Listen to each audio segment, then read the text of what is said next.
அன்பிற்குரிய சகோதரர்களே, அடுத்ததாக ஒரு சகோதரர் ஒரு கேள்வி கேட்டிருக்கிறார். என்ன கேட்கிறார் என்று சொன்னா, மார்க்கம் பேசும் நீங்கள் ஏன் தலையை மறைக்காமல் இருக்கிறீர்கள்? ஈசா, மூசா, முகமது நபி எல்லாம் தலையை மறைத்துள்ளார்கள். கலாநிதி பட்டம் பெற வேண்டும் என்றால் கோட் சூட் போட்டுத்தானே போகிறீர்கள். அதுபோல் ஒரு மௌலவிக்கு அதுக்கேற்ற ஆடை இருக்க வேண்டும் அல்லவா? உண்மையான இறை விசுவாசியாக இருந்தால் தலையை மறையுங்கள் என்று ஒரு சகோதரர் ஒரு கேள்வியை கேட்டிருக்கிறார். அன்பிற்குரிய சகோதரர்களே, இந்த மார்க்கம் பேசுபவர்கள் தலையை மறைக்க வேண்டும். நபிமார்கள் எல்லாம் தலையை மறைச்சிருக்கிறாங்க. உலமாக்களுக்கென்று பிரத்யேகமான ஒரு ஆடை இருக்க வேண்டும். அந்த மாதிரி தானே கல்விமான்கள் எல்லாம் பிரத்யேகமான ஆடைகளை வச்சிருக்கிறாங்க. எனவே மார்க்கம் பேசுற நீங்க ஏன் தலையை மறைக்காம இருக்கிறீங்க என்ற கருத்துல இந்த சகோதரர் கேள்வி கேட்கிறார். கொஞ்சம் ஆக்ரோஷமான வார்த்தைகள் தான் அவருடைய கேள்வி இருக்குது.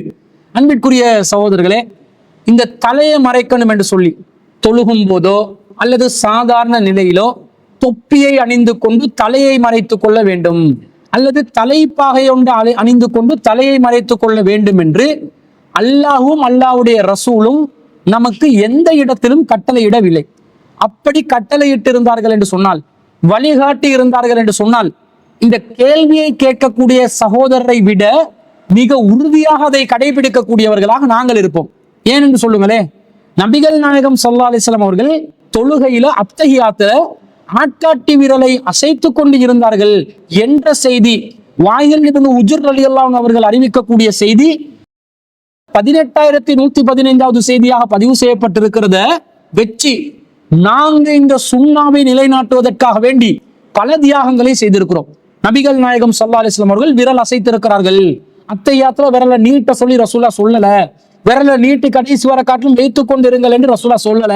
அஷ்ஹது அல்லா இலாஹா இல்லல்லாஹ் சொல்லும் போது நீட்டி, இல்லல்லா சொல்லும் போது மடக்கி கொள்ள வேண்டும் என்று ரசூலா வழிகாட்டல. வந்த அத்தையாத்துடைய இருப்புக்கு இருக்கிற நேரத்துல இருந்து கடைசி வரைக்கும் விரலை அசைக்கணும் என்று நம்முடைய பார்வை அந்த இசானாவை நோக்கி, அசைவை நோக்கி, தஹ்ரீக்கை நோக்கி இருக்க வேண்டும் என்று ரசூல் ஸல்லல்லாஹு அலைஹி வஸல்லம் அவர்களிடமிருந்து ஒரு வழிகாட்டல் வந்திருப்பதனால அதை நிலைநாட்டுவதற்காக பலவிதமான தியாகங்களை மேற்கொண்டவர்கள் நாங்கள். ஊர்ல என்னதான் எவன் எப்படி நினைத்தாலும், எவன் என்ன விமர்சனம் செய்தாலும் இந்த நபி வழிக்காக வேண்டி பல சகோதரர்கள் ரத்தம் சிந்தி இருக்கிறார்கள். அப்ப ரசூல்லா தலையை மறைக்க வேண்டும் என்று நமக்கு வழிகாட்டி இருந்தா, கேள்வி கேட்கிறோம், உங்களை விட பல மடங்கு அதற்காக வேண்டி நாங்கள் உயிரோட்டமாக நாங்கள் போராடி இருப்போம். அப்படி ரசூல்லா தலையை மறைக்குமாறு எங்கேயாவது கட்டளை இட்டு இருக்கிறாங்களா? அல்லாஹ் தஆலா தலையை மறைக்குமாறு எங்கேயாவது கட்டளை இட்டு இருக்கிறானா? ரசூல் ஸல்லல்லாஹு அலைஹி வஸல்லம் அவர்கள் தலையை மறைக்குமாறு எங்கேயாவது கட்டளை இட்டு இருக்கிறாங்களான்னு பார்த்தா எங்கேயும் இல்லை. நீங்க சொல்லக்கூடிய, நீங்க விரும்பக்கூடிய, மக்கள் நினைக்கக்கூடியதை மார்க்கமாக செய்ய முடியாது. எது மார்க்கமோ அதைத்தான் நாங்கள் நிலைநாட்ட முடியும். இப்ப நீங்க கோட்டு சூட்டு போட்டு போக சொல்றீங்களே, கல்விமான்கள் அந்த பதவிகளை பெற்றுக் கொள்ளும் போது கோட் சூட் போடுவாங்க. நீதிபதிகள் அவர்கள் நீதிமன்றத்துல ஒரு வித்தியாசமான ஆடையை அணிந்து கொள்வார்கள், நீளமான அங்கிகளை அணிந்து கொள்வார்கள் என்று சொல்கிறீர்களே, அவங்க எல்லா நேரத்திலையும் அந்த அங்கியோட தான் சுத்துவாங்களா? ஒரு கல்விமான் ஒருத்தர் வந்து பிஹெச்டி முடிக்கிறாரு, அல்லது மாஸ்டர் ஆஃப் ஆர்ட்ஸ் எம்ஏ முடிக்கிறாரு, அல்லது டிகிரி எடுக்கிறாரு, அவர் அந்த நேரத்துல அவருடைய பட்டப்படிப்பை பெற்றுக்கொள்வதற்காக அணிகின்ற க்ளோக் நீல அங்கியை அவருடைய வாழ்க்கை பூராவும் உடுத்துக்கொண்டு சுத்தி கொண்டு இருப்பாரா? இருக்க மாட்டார். அவன் என்ன வச்சிருக்கிறான் என்று சொன்னா, அதை இந்த மாதிரி கொடுத்தா தான் நல்லமென்று அவன் நினைச்சு செய்யறான். அவன் அதை செய்யறதுனால நாங்களும் மார்க்கத்துல நீளமான அங்கிகளை அணிந்து கொண்டு 24 மணித்தியாலமும் சுத்தி திரியணும் என்று யாருக்காவது கட்டளை இடையிலுமா, வழிகாட்ட இயலுமா? இயலாம். அது அவன் கல்விக்காக, படிப்புக்காக, ஒரு ஃபார்மாலிட்டிக்காக செய்யற வேலை. இஸ்லாம் ஃபார்மாலிட்டிக்கு வேலை செய்ய சொல்லுமா? இஸ்லாம் எதை செய்ய சொன்னாலும் அதற்கென்று ஒரு அடிப்படையை வைத்திருக்கும். மறுமையில் வெற்றி அடைய வேண்டும் என்ற ஒரு நோக்கம் இருக்கும். அப்படி ரசூலுல்லாஹ் நீங்க இந்த மாதிரி நீலங்கிகளை அணிந்து கொண்டு திரியுங்கள், தொப்பியை போட்டு தலையை மறைத்து கொண்டு திரியுங்கள், தொப்பி இல்லாமல் வெளியிலே வராதீர்கள் என்று சொல்லி இருந்தா அல்லாஹ்வின் தூதர் சொன்னாங்கன்னு அதுக்கு ரஷனல் என்னன்னு பார்க்க மாட்டோம், அதுக்கு தர்க்க ரீதியான வாதங்கள் எல்லாம் பார்க்க மாட்டோம். ரசூலுல்லாஹ் சொன்னார்களா? கண்டிப்பாக ரசூலுல்லாஹ் சொன்னது உறுதிப்படுத்தப்படுமே, ஆனால் அதை பின்பற்ற வேண்டும். அப்படி வரல. அப்ப இந்த ஜட்ஜு, நீதிபதி, அவர் நீதி வழங்கும் போது ஒரு விசாலமான ஆடையை அணிவாருன்னா அது நீதி வழங்குவதற்காக, ஜட்ஜ்மெண்ட் கொடுக்கறதுக்காக, நீதிமன்ற பணிகளுக்காக வேண்டி அவங்க ஒரு யூனிஃபார்மை வச்சிருக்கிறாங்க. செக்யூரிட்டிக்காரன் அவனுக்கு ஏற்ற மாதிரி ஒரு யூனிஃபார்ம் வச்சிருப்பார். செக்யூரிட்டிக்காரன், ஜட்ஜு, நீதிபதி அவர் நீளமான ஒரு நீலங்கியை அணிந்து கொண்டிருக்கிறார், எனவே நானும் நீலங்கி ஒன்றைத்தான் அணிந்து கொள்ள வேண்டும் என்று ஒரு செக்யூரிட்டி ஜாப் செய்யக்கூடியவர் கேட்டா அதுக்கு நீங்க அனுமதிப்பீங்களா? அதுக்கு பொருத்தம் இல்லை. ஏனென்று சொன்னா செக்யூரிட்டிக்காரனா இருக்கக்கூடியவன் தேவையான அளவுக்கு அந்த எதிரிகளிடமிருந்து சொத்துக்களை பாதுகாக்கக்கூடிய விதத்துல தான் ஒரு யூனிஃபார்மோட ஒரு கெட்டப்ல அவன் இருக்கணும். இப்போ போலீஸ் வேலை செய்யக்கூடியவங்க எல்லாம் நீலங்கிகளை அணிந்து கொண்டு இருங்க என்ற மாதிரி அவங்களுக்கு வழிகாட்ட முடியுமா? முடியாது. ஒவ்வொரு துறைக்கும் அவங்க ஏதாவது ஒரு காரணத்தை வச்சு அல்லது ஒரு ஃபார்மாலிட்டியை வச்சு அல்லது அந்த பரம்பரையில வந்த சில சம்பிரதாயங்களை வச்சு சில ஜட்ஜுமார்கள் என்ன பண்ணுவாங்கன்னா தலையில தலைமுடிக்கு பதிலாக விக்க போட்டு கொள்வாங்க. அப்ப நாங்களும் போற நேரத்துல எல்லாம் விக்கு போட்டு போலாமா? போக முடியாது. மார்க்கம் தடுத்தே இருக்குது, விக்கு போட முடியாதுன்னு. அப்ப அந்த துறையில் பணிபுரியும் போது அவங்களுக்கு பிரத்யேகமானது அவங்க செய்யறாங்க என்று இதை எடுத்துக்கொள்ளணுமே தவிர, நாங்க மௌலவிமார்கள் உலமாக்களாக இருக்கக்கூடியவர்கள் பிரத்யேகமான ஒரு ஆடையை அணிந்து கொள்ள வேண்டும் என்று ஒரு குர்ஆன் வசனத்தை காட்டுங்க, ஒரு ஹதீஸை காட்டுங்க, இருந்தா செஞ்சுட்டு போறோம். அப்போ உலமாக்கல் என்று யாரெல்லாம் பட்டம் பெறுகிறார்களோ அவர்கள் விசேடமான ஆடையை அணிய வேண்டும்.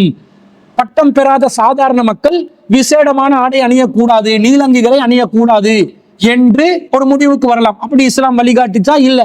உலமாக்கள் என்ன பண்றாங்கன்னா சாதாரண மக்களிடமிருந்து அவங்களை வேறுபடுத்தி காட்டுறதுக்காக வேண்டி விசேடமான ஆடைகளை அணிந்து கொள்கிறார்கள். நபி ஸல்லல்லாஹு அலைஹி வஸல்லம் அவர்கள் அப்படி இருக்கவில்லை. ரசூல் ஸல்லல்லாஹு அலைஹி வஸல்லம் சபையில் இருந்தால் ஒரு ரசூலுல்லாவை அறிந்து கொள்ளாத, ஏற்கனவே ரசூலா முன்கூட்டியே அறியாத ஒரு கிராமவாசி வந்தால் ரசூல்லா யாருன்னு கேட்பாங்க, முஹம்மது என்று கேட்பாங்க. இந்த சபையில் முஹம்மது என்பவர் யார், அவர் எங்க இருக்கிறார் என்று கேட்பாங்க. அப்ப சஹாபாக்கள் சொல்லுவாங்க, இதோ பள்ளிவாசலில் பக்க வாக்கில் உறங்கிக் கொண்டிருக்கிறாரே வெண்மை மனிதர், அந்த அவர்தான் முகமது அவர்கள் என்று சஹாபாக்கள் தான் இனம் காட்டுவாங்க. அப்ப ரசூலுல்லா தன்னை ஒரு வேறுபடுத்தி காட்டக்கூடிய விதத்தில் அந்த காலத்துல வாழல. இதுதான் ஹதீஸ்கள் சொல்லுது. அப்போ உலமாக்கல்னு தனியா அவங்களுக்கு ஒரு ஆடையை அமைத்துக் கொண்டால் அது மார்க்க ஆடையாகுமா? மார்க்கத்துல அதுக்கு ஆதாரம் காட்டணும். ஆதாரம் காட்டாமல் யார் அணிந்தாலும், உலமாக்கல் அணிந்தாலும், உலமாக்கல் இப்படி அணிய வேண்டும் என்று யாராவது கட்டளையிட்டாலும் அதை ஏற்றுக்கொள்ள வேண்டிய அவசியம் இல்லை. இந்த மனோ இச்சையை யாரும் பின்பற்ற முடியாது. வஹியைத்தான் பின்பற்ற வேண்டும். வஹியை பின்பற்ற வேண்டும் என்றால் வஹியில் அதற்கு ஆதாரம் வேண்டும். ஆனால் நபி ஸல்லல்லாஹு அலைஹி வஸல்லம் அவர்கள் சாதாரண வாழ்க்கையில அவங்க எப்படி வாழ்ந்தாங்க தெரியுமா? பெரும்பாலான நேரங்கள்ல ரசூல் ஸல்லல்லாஹு அலைஹி வஸல்லம் அவர்கள் தலைமுடி தென்படக்கூடிய நிலையில் தான் இருந்திருக்கிறாங்க. எப்படி வருதுன்னு பாருங்க. சஹீஹுல் புகாரியிலே 275வது செய்தி. இதை அபூ ஹுரைரா ரலியல்லாஹு அன்ஹு அவர்கள் அறிவிக்கிறார்கள். நபி ஸல்லல்லாஹு அலைஹி வஸல்லம் ஒரு முறை பள்ளிவாசலுக்கு வர்றாங்க. உக்கீமத்தி ஸலாத், தொழுகைக்காக இகாமத் சொல்லப்பட்டது. வ உத்திலத்தி ஸுஃபூஃப கியாமன், சஃப்புகளையும் சீர் செய்யப்பட்டது. ஃபஹரஜ இலைனா ரசூலுல்லாஹி ஸல்லல்லாஹு அலைஹி வஸல்லம் காம ஃபி முஸல்லா, ரசூலுல்லாஹ் நம்மிடம் வந்தார்கள், வந்து முஸல்லாவிலே நின்று கொண்டார்கள், தொழுமிடத்தில் நின்று கொண்டார்கள். தக்கர அன்னஹு ஜுனுபுன், நபி ஸல்லல்லாஹு அலைஹி வஸல்லம் அப்போதுதான் தான் குளிப்பு கடமையானவர் என்பது நினைவில் வந்தது. ரசூலுல்லாஹ் சொல்றாங்க, ஃபகால லனா, நமக்கு சொன்னார்கள், மகானக்கும், நீங்க இருக்கிற இடத்துல இருங்க. சும்ம ரஜஅ ஃபக்தஸல, பிறகு ரசூலுல்லாஹ் வீட்டுக்கு திரும்பி சென்று குளித்து விட்டு வந்தார்கள். சும்ம ஹரஜ இலைனா, பிறகு ரசூலுல்லாஹ் நம்மிடம் வந்தார்கள். வ ரஅஸுஹு யக்துரு, ரசூலுல்லாஹ்வுடைய தலையிலிருந்து தண்ணீர் சொட்ட சொட்ட நம்மிடம் வந்தார்கள். ஃபகப்பர ஃபஸல்லைனா மாஉ, பிறகு தக்பீர் சொன்னார்கள், நாம் ரசூலுல்லாஹ்வுடன் தொழுதோம் என்று சஹாபாக்கள் அறிவிக்கிறாங்க. இதை அபூ ஹுரைரா ரலியல்லாஹு அன்ஹு அவர்கள் அறிவிக்கிறார்கள். என்ன வருது? ரசூலுல்லாஹ்வுடைய தலையில தண்ணீர் சொட்டும் நிலையில் பள்ளிவாசலில் வந்து தொழுதார்கள் வருது.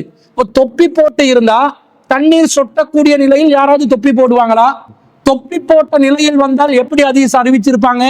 ரசூலுல்லாஹ்வுடைய தொப்பியும் நனைந்திருந்தது, தலைமுடியாலும் தண்ணீர் கொட்டியது, இப்படித்தானே அறிவிச்சிருப்பாங்க. இப்படியா வந்தாங்க? இப்படி வரல. இன்னும் சொல்ல போனால் புகாரியில் 571வது செய்தியில என்ன வருது என்று சொன்னா, ரசூலுல்லாஹ் ஒரு முறை இஷா தொழுகையை தாமதப்படுத்துறாங்க. லைலத்தம் பில் இஷாஇ, இஷாவின் ஒரு தொழுகை இரவு நாளில் தாமதப்படுத்துறாங்க. அப்ப உமர் ரலியல்லாஹு அன்ஹு அவர்கள் வந்து உடனடியாக சொல்றாங்க, தொழுகைக்கு நேரமாகுது, அஸ்ஸலாத், தொழுகைக்கு நேரமாகுது, தொழுகைக்கு நேரமாகுது என்று சொல்றாங்க. ஃபஹரஜ நபியுல்லாஹி ஸல்லல்லாஹு அலைஹி வஸல்லம், ரசூலுல்லாஹ், அல்லாஹ்வின் தூதர் ரசூலுல்லாஹ் வெளியே வந்தார்கள் வீட்டிலிருந்து. கஅன்னி அன்துரு இலைஹில் ஆன, இப்போது நான் அவர்களை பார்ப்பதை போன்றிருக்கிறது. யக்துரு ரஅஸுஹு மாஅன், ரசூலுல்லாஹ்வுடைய தலையிலிருந்து தண்ணீர் சொட்டி கொண்டு இருந்தது. வாலி அன் யதஹு அலா ரஅஸிஹி, ரசூலுல்லாஹ் தன்னுடைய தலையின் மீது கையை வைத்து இருக்கும் நிலையில் தண்ணீர் சொட்டி கொண்டு இருந்தது என்று அந்த ஹதீஸ்ல வருது. அப்ப ரசூலுல்லாஹ் கன்ஃபார்மா தொப்பி போட்டு வரலன்னு வருது. ரசூல் ஸல்லல்லாஹு அலைஹி வஸல்லம் தொப்பியை அணியாமல் குளித்து விட்டு வருகிறார்கள். தலையில் தண்ணீர் சொட்டுகிறது, ரசூலுல்லாஹ்வுடைய கை தலையில் இருந்தது.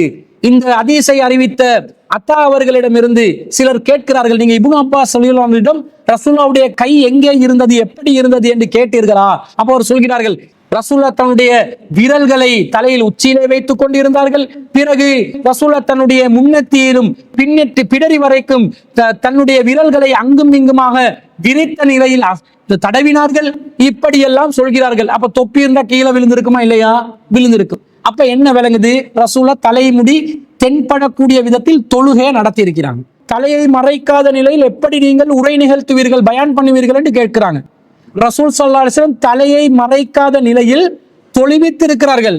மார்க்கத்தில் தொப்பி அணிவது ஒரு கட்டாயமான காரியமாக இருந்தா எதுக்கு உண்மையிலே கட்டாயப்படுத்தப்படும்? தொழுகைக்கு தானே கட்டாயப்படுத்தப்படும். பள்ளிவாசல்கள்ல தொப்பி அணிந்து வராதவர்கள் முன் சஃபில் இருக்காதீர்கள், தொழாதீர்கள் என்றெல்லாம் போட் போடுறாங்களே, அவங்க இப்ப யாருக்கும் போட் போட வேண்டி வரும்? அல்லாஹ்வின் தூதர் ஸல்லல்லாஹு அலைஹி வஸல்லம் அவர்களுக்கும் போட் போட வேண்டி வரும். பிரபல்யமான பள்ளிவாசல்களில் எல்லாம் இந்த போர்டுகளை போட்டு வச்சிருக்கிறாங்க. அதே நேரத்துல தொப்பி எடுத்து வராதவர்களுக்கு பிளாஸ்டிக் தொப்பி வச்சிருக்கிறாங்களே, அவங்க இந்த பிளாஸ்டிக் தொப்பி வச்சவங்க என்ன சொல்றாங்க?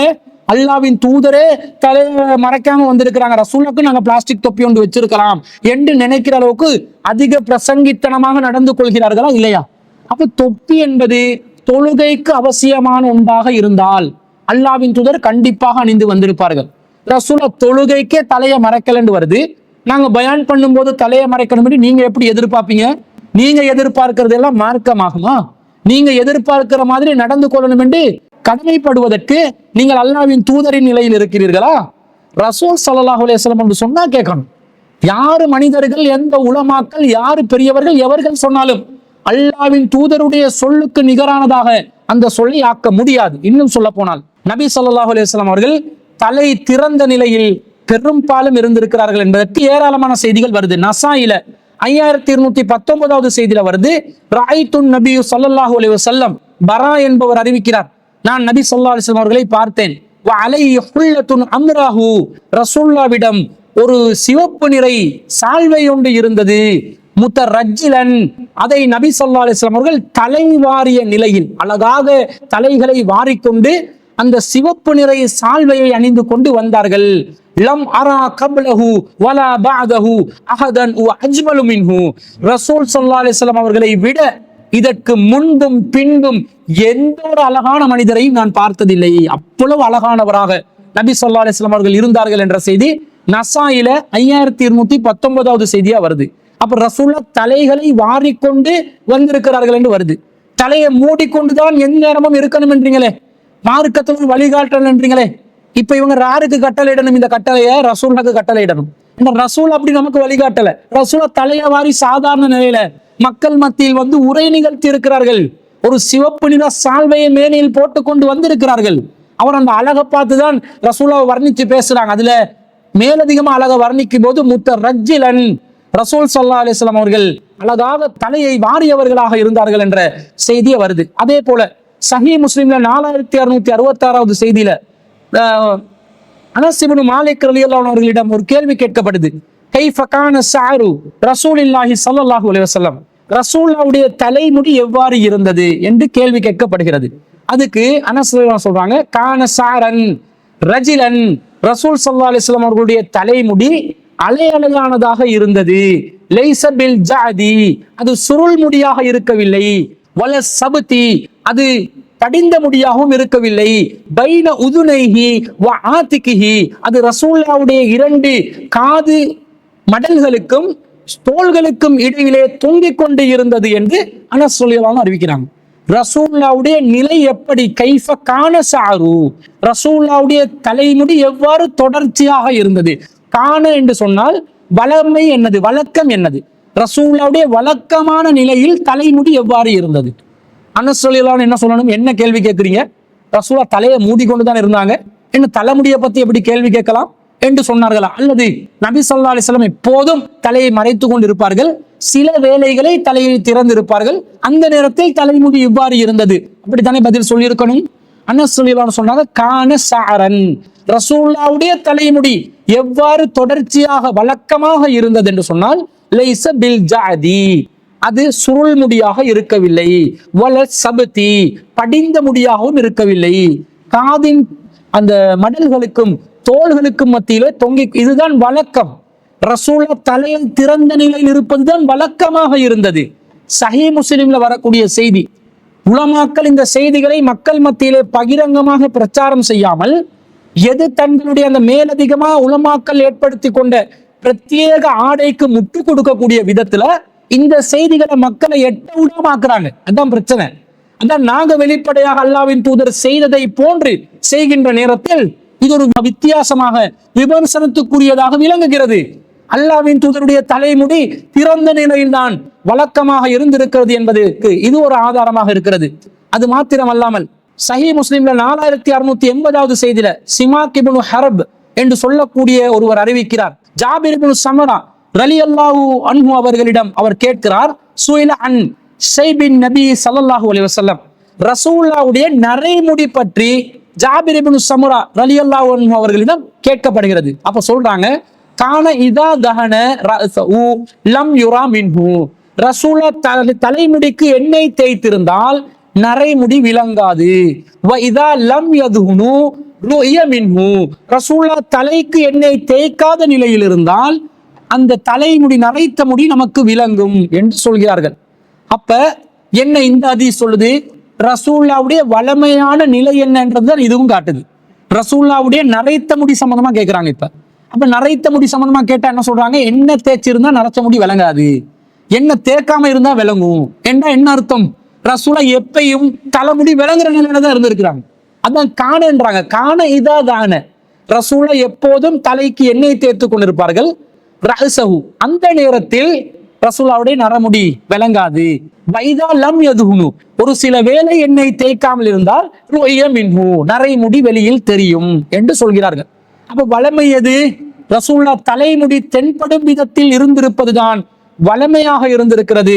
சஹீஹ் முஸ்லிம்ல இந்த செய்தியை நாங்க பார்க்கிறோம். இன்னும் சொல்ல போனால் நபி தோழர்கள் எந்த அளவுக்கு ரசூலுல்லாஹ் உன்னிப்பா கவனிச்சு பேசியிருக்கிறாங்கன்னு பாருங்க.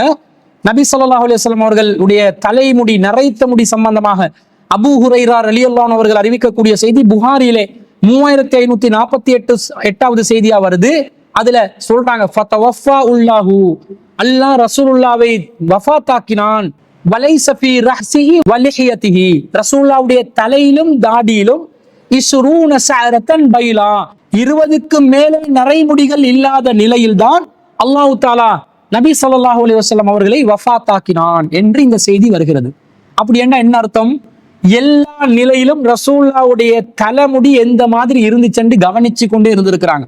மக்கள் கவனிக்கக்கூடிய விதத்தில் தான் அல்லாஹ்வின் தூதர் ஸல்லல்லாஹு அலைஹி வஸல்லம் அவர்கள் தலையை தென்படும் விதத்தில் ரசூலுல்லாஹ் வாழ்ந்திருக்கிறாங்க. தலையை மறைக்கணும் என்று உலமாக்கள் சொன்னா உலமாக்கள் ஆதாரத்தை காட்டணுமா இல்லையா? உலமாக்கள் தலையை மறைச்சுதான் இருக்கணும் என்று சொன்னா அதுக்கு ஆதாரம் இருக்கணுமா இல்லையா? ரசூலுல்லாஹ்வே எப்படி இருக்கிற நம்ம உயிரினும் மேலான அகிலத்தின் அருட்கொடையான நபிமார்களின் முத்திரையான நம்முடைய தலைவர் அல்லாஹ்வின் தூதர் ஸல்லல்லாஹு அலைஹி வஸல்லம் அவர்களே தலையை மறைக்காம தான் இருந்திருக்கிறாங்கன்னு சொன்னா யாரு முஃப்திமார்கள், ஷேഖുமார்கள், அல்லாமாக்கள், கிபாருல் உலமாக்கள் வந்து தலையை மறைக்கணும் என்று சொன்னா நம்ம அதை ஏற்றுக்கொள்ளணும் என்றதுக்கு என்ன தேவை இருக்குது? அல்லாஹ்வின் தூதரை விட இவர்கள் எல்லாம் பெரியவர்களா? நம்மை விட பெரியவர்களாக இருக்கலாம், அல்லாஹ்வின் தூதரை விட இவர்கள் யாரும் பெரியவர்கள் அல்ல. எனவே இதை நாங்கள் கடைபிடிக்க வேண்டிய அவசியம் இல்லை என்பதை நாங்கள் விளங்கிக் கொள்கிறோம். இப்படி ஏராளமான சான்றுகள் தலையை நபி ஸல்லல்லாஹு அலைஹி வஸல்லம் அவர்கள் வெளிப்படையாக விளங்கும் விதத்தில் வைத்திருந்தார்கள் என்பதற்கு ஆதாரம் நமக்கு கிடைக்கிறது. ஆனா தலையை மறைக்கணும் என்று சிலர் சொல்றாங்களே, அவங்க அதுக்கு ஒரு சில ஹதீஸுகளை ஆதாரமா காட்டுவாங்க. என்ன ஹதீஸை காட்டுவாங்கன்னு சொன்னா, ஒரு முறை உமர் இப்னு கத்தாப் ரலியல்லாஹு அன்ஹு அவர்கள் சொன்னதாக ஒரு செய்தி வருது. அவங்க சொல்றாங்க, சமீபத்து ரசூலுல்லாஹி ஸல்லல்லாஹு அலைஹி வஸல்லம், ரசூலுல்லாஹ்விடம் நான் ஒரு சொல்லை கேட்டேன். அஷ்ஹுஹதாஉ அர்பஅத்துன், ஷஹீதுகள் 4 வகையினர்கள். ஃபதாலிகல்லதி யர்ஃபஉன் நாசு இலைஹி அயுனஹும் யௌமல் கியாமா, இவ்வாறுதான் மக்கள் தங்களுடைய கண்களை உயர்த்தி மறுமையில் பார்ப்பார்கள் என்பதை சொல்லி காட்டும் பொழுது உமர் ரலியல்லாஹு அன்ஹு அவர்கள் தங்களுடைய தலையை உயர்த்தினார்கள். ஹத்தா வகஅத் கலன்சுவத்துஹு, உமர் ரலியல்லாஹு அன்ஹு அவர்களுடைய கலன்சுவத் தொப்பி கீழே விழும் வரைக்கும் அவர்கள் தலையை உயர்த்தினார்கள். அப்ப தலையை உயர்த்தி அண்ணாந்து பார்த்திருக்கிறாங்க, தலையில் இருந்த தொப்பி கீழே விழுந்ததாக ஒரு செய்தி ஜாமியு திர்மிதியில 1568வது செய்தியாகவும் அஹ்மதுல 145வது செய்தியாகவும் வருகிறது. இந்த செய்தியை வச்சு உமர் ரலியல்லாஹு அன்ஹு அவர்கள் தொப்பி போட்டு இருந்தாங்க. அவங்களோட தலையில அவங்க தொப்பிய கியாமத் நாள்ல ஏற்படுற ஒரு நிகழ்வு சம்பந்தமாக சொல்லும் போது தலையில் இருந்த தொப்பி கீழே விழுந்தது. அறிவிப்பாளர் சொல்கிறார், ஃபமா அதிரி அக்கலன் சுவத்த உமர் அராத அம் கலன் சுவத்தன் நபி ஸல்லல்லாஹு அலைஹி வஸல்லம். தொப்பி கீழே விழுந்ததா வந்தது உமர் ரலியல்லாஹு அன்ஹு அவர்களுடைய தொப்பியா ரசூலுல்லாஹ்வுடைய தொப்பியா என்று எனக்கு தெரியவில்லை என்று அறிவிப்பாளர் சொன்னதாக வருது. அப்ப இது ஒரு சர்ச்சைக்குரிய சந்தேகத்துக்குரிய நிலையில் உள்ள ஒரு செய்தி. உமர் ரலியல்லாஹு அன்ஹுடைய தலையிலிருந்து தொப்பி விழுந்துச்சா ரசூலுல்லாஹ்வுடைய தலையிலிருந்து தொப்பி விழுந்துச்சான்னு அறிவிப்பாளரே சர்ச்சையில தான் அறிவிக்கிறார், சந்தேகத்துல தான் அறிவிக்கிறார். அது உமர் ரலியல்லாஹு அன்ஹு அவர்களுடைய தொப்பியாக இருந்தால் நமக்கு மார்க்கத்துல நபி தோழர்களை பின்பற்ற வேண்டிய அவசியம் இல்லை. ரசூலாவே தலையை திறந்துதான் பெரும்பாலும் இருந்திருக்கிறாங்க என்னும் போது, தலையை மூடுமாறு தொப்பி அணியுமாறு கட்டளை விடாமல் இருந்திருக்கும் போது ஒரு நபி தோழர் அவ்வாறு செய்தார் என்பதை வைத்து நாங்கள் மார்க்கத்துல தலையை மூடணும் என்ற முடிவு எடுக்க இயலாது. அவ்வாறு இது உமர் ரலியல்லாஹு அன்ஹு அவர்களுடைய செயல் இல்லை, ரசூலுல்லாஹ்வுடைய செயல்தான் என்று முடிவெடுத்தாலும் இந்த செய்தி ஆதாரபூர்வமான செய்தி இல்லை. ஏனென்று சொன்னால் இந்த செய்தியிலே இடம்பெறக்கூடிய அபு யசீதுல் என்று சொல்லக்கூடிய ஒருவர் இடம்பெறுகிறார். அதே போன்று இப்னு லஹீஹா என்று ஒருவர் இடம்பெறுகிறார். இந்த ரெண்டு பேரும் கடுமையான பலவீனமானவர்கள். அபு யசீத் அல் கௌலானி என்பவர் யாரென அறியப்படாத மஜ்ஹூலான நிலையில் இருக்கக்கூடிய ஒருவர். அதே நேரத்துல அப்துல்லா இப்னு லஹீஹா இப்னு உக்பத் அபு அப்துர் ரஹ்மான் அல் பஸரி என்று சொல்லக்கூடியவர் கடுமையான ஒரு பலவீனமான அறிவிப்பாளர் என்பது அல்-லுஅஃபா வல் மத்ரூகின் என்ற பலவீனமான அறிவிப்பாளர்கள் சம்பந்தப்பட்ட புத்தகத்துல பதிவு செய்யப்பட்டிருக்கிறது. அப்ப இந்த செய்தி பலவீனமான செய்தி. இந்த செய்தியை வச்சு நாங்க தொப்பி அணியணும் என்று முடிவெடுப்பது எந்த வகையிலும் நியாயமானது கிடையாது. இரண்டாவதாக ஒரு செய்தியை ஆதாரமா காட்டுறாங்க. என்னென்று சொன்னா நபி ஸல்லல்லாஹு அலைஹி வஸல்லம் அவர்கள் சொன்னதாக ருக்கானா என்பவர் அறிவிக்கிறார், சமயத்து ரசூலுல்லாஹி ஸல்லல்லாஹு அலைஹி வஸல்லம் யகூல் இன்ன ஃபர்கமா பைனனா வ பைனல் முஷ்ரிகீன். முஷ்ரிகீன்களுக்கும் எங்களுக்கும் மத்தியில் உள்ள வித்தியாசம் என்னன்னு சொன்னா அல் அமாயிமு அலல் கலானிசி, தொப்பிக்கு மேல் தலைப்பாகை போடுவதுதான் என்று நபி ஸல்லல்லாஹு அலைஹி வஸல்லம் அவர்கள் சொன்னதாக ஒரு செய்தி அறிவிக்கப்படுகிறது. இந்த செய்தி திர்மிதியில 1706வது செய்தியாகவும் அபூதாவுதுல 3556வது செய்தியாகவும் பதிவு செய்யப்பட்டிருக்கிறது. அப்ப இந்த செய்தியை வச்சு முஸ்லிம்களுக்கும் முஸ்லிம்களுக்கும் உள்ள வித்தியாசம் தொப்பிக்கு மேல தலப்பா போடுறது, அப்ப நாங்க தொப்பி போடணும் தலப்பா போடணும் என்று சிலர் சொல்கிறார்கள். முதலாவது இந்த செய்தி பலவீனமான செய்தி. இதை பதிவு செய்த இமாம் திர்மிதி அவர்களே ஹாதா ஹதீஸுன் கரீபுன், இது ரொம்ப அரிதான ஒரு செய்தி. வ இஸ்னாதுஹு லைஸ பில் காயிமி, இதனுடைய அறிவிப்பாளர் வரிசை உறுதியாக நிற்கக்கூடிய ஒன்று இல்லை. வலா நஅரிஃபு அபுல் ஹஸனில் அஸ்கலானிய, இந்த செய்தியை அறிவிக்கக்கூடிய அறிவிப்பாளர் ஒருவரான அபுல் ஹசன் அல் அஸ்கலானி என்பவரை நாம் அறியவில்லை. வலபுன ருக்கானா, இப்னு ருக்கானா என்பவரையும் நாம் அறியவில்லை என்று சொல்லி இமாம் திர்மிதி அவர்களே இந்த செய்தி பலவீனமான செய்தி என்று சொல்றாங்க. அப்ப இந்த செய்தி ஆதாரத்துக்குரிய ஒரு செய்தி இல்லை. இதை பதிவு செய்த இமாமே இதை மறுத்திருக்கிறாங்க, இந்த செய்தி சகியான செய்தி இல்லை என்று. இன்னொரு விஷயம் என்னண்டா, இதுல கருத்து பாருங்க, கருத்து என்ன வருது, முஸ்லிமுக்கும் முஷ்ரிக்குக்கும் உள்ள வித்தியாசம் தொப்பிக்கு மேல தலைப்பாகை அணிவது என்றுதான் வருகிறது. தொப்பிக்கு மேல தலைப்பாகை அணிவதுதான் முஸ்லிம்களுக்கும் முஷ்ரிக்கீன்களுக்கும் வித்தியாசம் என்று சொன்னா ஒவ்வொரு முஸ்லிமும் என்ன செய்யணும், தொப்பியையும் போட வேண்டும் தலைப்பாகையும் போட வேண்டும். இப்ப தொப்பியை சுன்னத்தென்று சொல்லக்கூடியவர்கள் தலைப்பாகையை சுன்னத்தென்று ஏன் அணியாமல் இருக்கிறார்கள்? ஒவ்வொரு முஸ்லிமும் தலைப்பாகையை போடணுமா இல்லையா? அது உலமாக்களுக்கு மட்டும் செப்பரேட் பண்ணிட்டாங்க. அது உலமா மட்டும் போடணும். உலமாக்கள் கூட எந்த நேரமும் போட்டு இருப்பாங்களா? தொழுவிக்கும் போது மட்டும் போடுவாங்க. எங்கால இந்த சட்டம் எல்லாம் எடுத்தீங்க? முதல்ல அதை சொல்லுங்க. இந்த சட்டம் எல்லாம் எங்கால எடுத்தீங்க? உலமாக்களா இருக்கிறீங்க, உலமாக்கள் இருப்பவர்கள் தான் தலைப்பாகையை போடணும் வேண்டும், பெரும்பாலான நேரங்களில் தொப்பியை மட்டும் போடணும் வேண்டும், சில நேரங்களில் மட்டும் தலைப்பாகையை சேர்த்து போடணும் வேண்டும். சட்டம் எடுக்கிறீங்களே, இது எங்கால எடுத்தீங்க? இந்த செய்தியின் படி தொப்பி அணிய வேண்டும் என்று வாதிடுவதாக இருந்தால் ஒவ்வொரு முஸ்லிமும் எந்த நேரத்திலும் வெளியே வரும்போது தொப்பியும் இருக்கணும் தலைப்பாகையும் இருக்கணும். அது உலமாவா இருந்தாலும் உலமாவா இல்லாவிட்டாலும், உலமாவாக இருந்தாலும் எந்த நேரமும் தலைப்பாக இருக்க வேண்டும். தொழுவிக்கும் நேரத்திலும் சரி, தொழுவிக்காத நேரத்திலும் சரி. யாராவது கடைபிடிக்கிறாங்களா? கடைபிடிக்கல. சவுதியில இருக்கிற உலமாக்கள் தலையை மறைச்சிருக்கிறாங்க, எனவே நீங்க மறைக்காம இருக்கிறீங்க, அவங்களும் தௌஹீது தானே, நீங்களும் தௌஹீது தானேன்னு கேட்டா அதை ஒத்துக்கொள்ள முடியாது. சவுதி உலமாவா இருக்கட்டும், ஜப்பான் உலமாவாக இருக்கட்டும், சைனா உலமாவாக இருக்கட்டும், யாராக இருக்கட்டும், உலமாக்களாக யாரா இருந்தாலும் ஹதீஸை காட்டினதான் செய்வோம். ஹதீஸ்ல இல்லையா, ரசூல் ஸல்லல்லாஹு அலைஹி வஸல்லம் சொல் செயல் அங்கீகாரம் தான் நமக்கு வழிகாட்டல். உலமாக்களுடைய சொல் செயல் அங்கீகாரம் நமக்கு மார்க்க ஆதாரம் கிடையாது என்பதை விளங்கிக் கொள்ள வேண்டும். அதே போல இன்னொரு செய்தி ஜாதுல் மஆதுல வருது, கானத் லஹு இமாமத்துன் துஸம்மா அஸ்ஸிஹாப். ரசூலுல்லாஹ்வுக்கு ஒரு தலைப்பாக இருந்ததாம், அதோட பேர் சிஹாப் என்று சொல்லப்படுதாம். கஸா அலியன், அதை ரசூல் ஸல்லல்லாஹு அலைஹி வஸல்லம் அலி ரலியல்லாஹு அன்ஹு கொடுத்துட்டாங்க. வயல்பசு தஹ்தஹல் கலன்ஸ்வத, இந்த தலைப்பாகையை தொப்பிக்கு மேலே அணிவார்கள். வகான யல்பசுல் கலன்ஸ்வத பிகைரி இமாமத்தின், தலைப்பாகை இல்லாமலேயே இந்த தொப்பியை அணிவார்கள். வயல்பசுல் இமாமத் பிகைரி கலன்ஸ்வதி, தொப்பி இல்லாமலேயே தலைப்பாகையும் அணிவார்கள் என்று ஜாதுல் மஆதுல ஒரு செய்தி வருகிறது. இந்த செய்தி ஜாதுல் மஆதுல முதலாவது பாகத்துல 130வது பக்கத்துல வருது. இது ஒரு செய்தியை வச்சு தலைப்பாகை தொப்பி அணியணும் என்றாங்க. இந்த நூலாசிரியர் இப்னுல் கையூம் என்பவர் ஹிஜ்ரி 691வது ஆண்டுல பிறந்தவர், 751வது ஆண்டுல தான் வஃபாத் ஆகிறாரு. இப்ப ரசூலுல்லாஹ்வுக்கு எத்தனையோ நூற்றாண்டுகளுக்கு பிறகு வந்த ஒரு நூலாசிரியர், ஒரு மார்க்க அறிஞர் சொல்கின்ற பதிவு செய்யற ஒரு செய்தி. இதுக்கு இவர் அறிவிப்பாளர் தொடர காட்டணுமா இல்லையா? ரசூலுல்லாஹ்விடமிருந்து இதை யாரு கேட்டார்? அவருக்கு யாரு சொன்னார்? அவருக்கு யாரு சொன்னது? ரசூலுல்லாஹ்விடமிருந்து இந்த செயலை யாரு பார்த்தது? அவரிடமிருந்து யார் அறிவித்தது? அவரிடமிருந்து யார் அறிவித்தது? இப்படியெல்லாம் சொல்லணுமா இல்லையா? எதுவுமே இல்லாமல் வெறுமனே செய்தி மட்டும் வந்து நிக்குது. அப்ப ரசூலுல்லாஹ்வை தொடர்பு படுத்தி அறிவிப்பாளர் வரிசையூடாக இந்த செய்தி இல்லாத காரணத்தினால் இதுவும் ஆதாரத்துக்குரிய ஒரு செய்தியாக இல்லை என்பதை புரிந்து கொள்ள வேண்டும். அடுத்ததாக ஒரு செய்தியை காட்டுவாங்க. ரசூலுல்லாஹ் சொல்றாங்க, அன்ன ரஜுலன் ஸஅலஹு, ரசூலுல்லாஹ்விடம் ஒரு மனிதர் கேட்கிறார், மா யல்பசுல் முஹ்ரிம், எந்த ஆடை அணிய வேண்டும் என்று கேட்கிறார். அதுக்கு ரசூல் ஸல்லல்லாஹு அலைஹி வஸல்லம் சொல்றாங்க, லா யல்பஸில் கமீஸ, அவர் தைக்கப்பட்ட ஆடை அணியக்கூடாது. வலல் இமாமத, தலைப்பாகை அணியக்கூடாது. வல சராவீல, அவர் முழுநீள சட்டையை அணியக்கூடாது. வலல் புர்னுச, புர்னுஸை அணியக்கூடாது. வலா சௌபன் மஸ்ஸஉல் வர்சு அபிஸ் ஜாஃபரான், இந்த ஜாஃபரான் என்று சொல்லக்கூடிய வர்ஸ் என்ற வாசனை செடியில் சாயம் தேய்த்த ஆடையை அணியக்கூடாது. குங்கும சாயம் தேய்த்த ஆடையை இஹ்ராம் கட்டியவர் அணியக்கூடாது என்று ரசூலுல்லாஹ் தடுத்ததாக ஒரு செய்தி அப்துல்லா இப்னு உமர் ரலியல்லாஹு அன்ஹு அறிவிக்கிறாங்க. இது புகாரில 134வது செய்தியா வருது.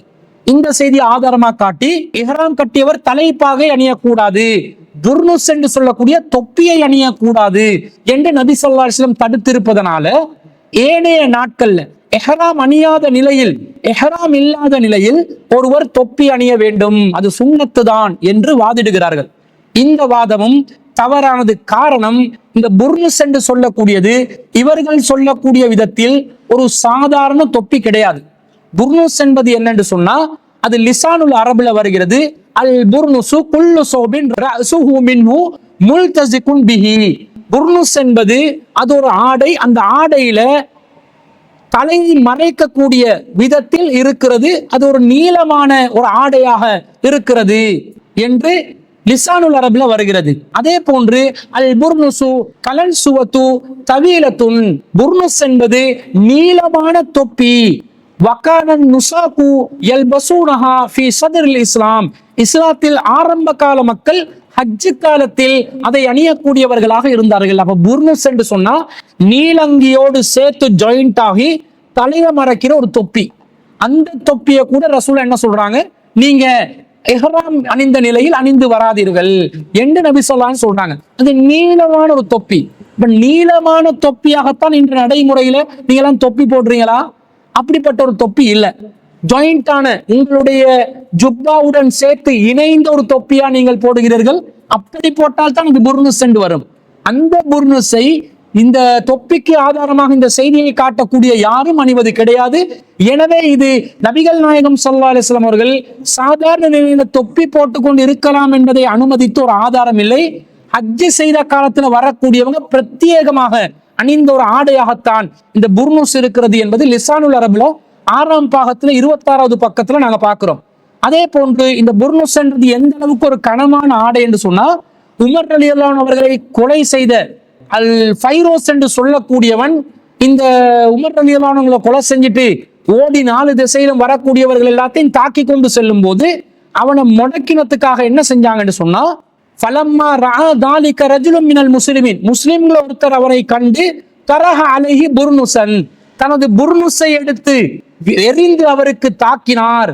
அப்போது அந்த தாக்குதலின் காரணமாக அவன் அப்படியே கீழே விழுந்தான். பிறகு அவனை அப்படியே சுற்றி வளைத்துக் கொண்டார்கள் என்று வருது.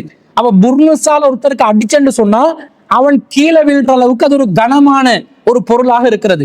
அப்படிப்பட்ட நிலையில் யாரும் இந்த தொப்பிகளை அணிவதில்லை. எனவே இது போன்ற செய்திகளை ஆதாரமாக காட்டுவது ஏற்புடையதாக இல்லை. நபி ஸல்லல்லாஹு அலைஹி வஸல்லம் அவர்கள் தொப்பி போடவில்லை, தொப்பி போடுமாறு மக்களுக்கு கட்டளையிடவும் இல்லை. பெரும்பாலும் நபி ஸல்லல்லாஹு அலைஹி வஸல்லம் அவர்கள் மக்கா வெற்றியின் போது யுத்த காலத்துல இரும்பு தொப்பி போட்டிருந்தாங்க. ஒரு சில நேரம் ரசூலா தலைப்பாகையை போட்டிருந்தாங்க. அப்படி தலைப்பாகையை போட்டாலும் ரசூலா தொப்பியே போட்டிருந்தாலும் அதை நாங்க எந்த நேரமும் நாங்க போடணும் என்றது சுன்னத்தாக ஆகாது. ஏனென்று சொன்னால் அது அந்த காலத்துல வழக்கமா இருந்த உண்டு. எல்லாரும் தலையை மறைக்கக்கூடியவங்களா இருந்தாங்க. எல்லாரும் ஹஜ்ஜி செய்யும் போது தலையை மறைச்சு கொண்டு வருவாங்க. அதை ரசூலா தடுக்கிறாங்க, வேணான்றாங்க. அரபிகளுடைய பழக்கத்துல தலையை மறைக்கிறது அந்த காலத்துல சில பேர் செஞ்சு கொண்டிருந்தாங்க. ரசூல் அந்த மாதிரி பழக்கம் இல்லாம தலையை தெரியக்கூடிய விதத்தில் தான் பெரும்பாலும் இருந்தாங்க. ஒரு சில நேரங்கள்ல தலையை மறைச்சிருக்கிறாங்க. தலைப்பாகை மீது ரசூல்லா மசூ செஞ்சிருக்கிறாங்க. அதனால நாங்க தலைப்பாகை அணிவது சுன்னத்தென்று வராது. ஏனென்றால் நபி ஸல்லல்லாஹு அலைஹி வஸல்லம் அவர்கள் சில நேரத்துல அழகான ஆடைகளை அணிந்து வந்திருக்கிறதாக செய்தி வருகிறது. ரசூல் ஸல்லல்லாஹு அலைஹி வஸல்லம் அவர்களுக்கு ஒரு புர்தாவை ஒரு பெண்மணி கொண்டு வந்தார்கள். அப்ப அந்த புர்தா என்பது ரொம்ப அழகான மன்சூயத்துன் ஃபீஹா ஹாசியத்துஹா, அதிலே கரை வைத்து நேயப்பட்ட ஒரு சால்வையாக ரொம்ப அழகான வடிவத்தில் அந்த புர்தா இருந்தது என்று வருகிறது. அப்ப கரை வைத்து நேய்ந்த அழகான ஒரு ஆடையை அணிவது சுன்னத்தண்டு யாராவது கட்டளையிடுவார்களா? இடமாட்டார்கள். இந்த செய்தி புகாரில 6036வது செய்தியா பார்க்கிறோம். அதே போன்று நபி ஸல்லல்லாஹு அலைஹி வஸல்லம் அவர்கள் ஒரு முறை தன்னுடைய இயற்கை தேவையை நிறைவு செய்து உலு செய்வதற்காக வருகிறார்கள். வ அலைஹி ஜுப்பத்துன் ஸஅமியத்துன், ரசூலுல்லாஹ்விடம் ஒரு ஜுப்பா இருந்தது, ஸ்வெட்டர் இருந்தது, அதாவது குளிராடை ஒன்று இருந்தது. அப்ப ஸ்வெட்டர் அணிவது, ரசூலுல்லாஹ் ஸ்வெட்டர் அணிஞ்சிருக்கிறாங்க, குளிராடை அணிந்திருக்கிறாங்க, இறுக்கமா வேற அணிஞ்சிருக்கிறாங்க. எனவே நாங்களும் ஸ்வெட்டர் அணிவது சுன்னத்தென்று யாராவது வாதிட முடியுமா?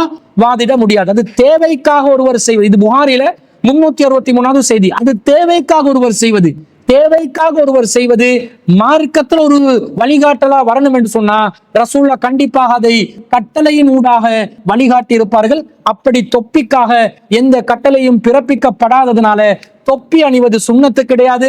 விரும்பியவர் அணிந்து கொள்ளலாம், அணிந்துதான் ஆக வேண்டும் என்று யாரும் கட்டளையிட முடியாது. அவ்வாறு கட்டளையிட்டால் அது மார்க்கத்துல புதிதான ஒரு காரியத்தை, பித்அத்தை உருவாக்கியதாக கருதப்படும். ரசூலுல்லாஹ்வுடைய தலைமுடி பெரும்பாலும் வெளியே தெரியக்கூடிய நிலையில் தான் இருந்தது. அதுதான் ரசூலுல்லாஹ்வுடைய வழக்கமாக இருந்திருக்கிறது. ஒரு சிறு விரல் விட்டு எண்ணக்கூடிய நேரங்கள்ல, யுத்த களங்கள்ல அல்லது குளிரின் காரணமாக தன்னுடைய தலையை ரசூல் ஸல்லல்லாஹு அலைஹி வஸல்லம் அவர்கள் மறைத்திருக்கிறார்கள் என்பதைத்தான் நாங்கள் ரசூல் ஸல்லல்லாஹு அலைஹி வஸல்லம் அவர்களுடைய ஹதீஸ்களை ஆய்வு செய்கின்ற நேரத்தில் புரிந்து கொள்கிறோம்.